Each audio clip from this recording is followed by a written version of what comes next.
Last night, we had some of the first rain we've had here on our farm since September.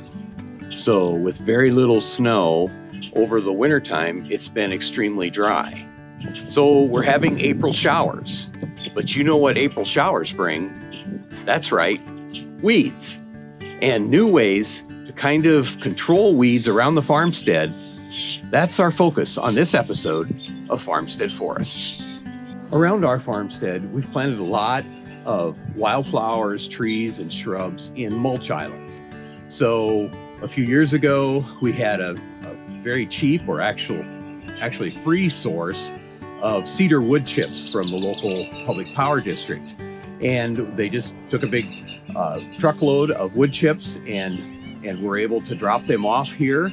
We were able to utilize them. So we built a bunch of mulch islands to kind of add color and texture to our farmstead.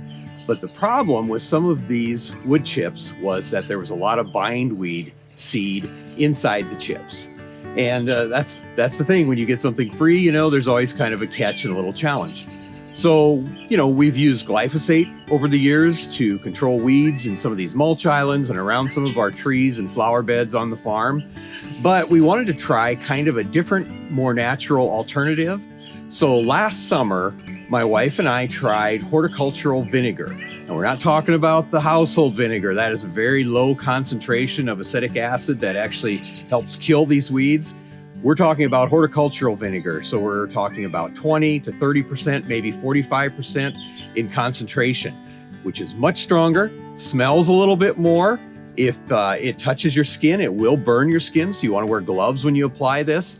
But we mixed these high concentrations of horticultural vinegar, a gallon per a gallon of water. So it's a 1-to-1, add a little salt and some dish detergent as a surfactant.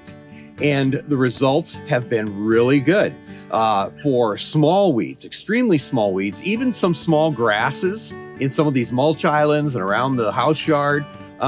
It would really kill those weeds. Some of the taller, like if you get some of the perennial weeds that grow a little bit taller and get away from you a little bit, you have to hit them multiple times, maybe once a week for a while. And you have to have the right conditions. It should be hot and sunny to really do a good job on killing some of these weeds. But it serves as a contact herbicide, a very natural one.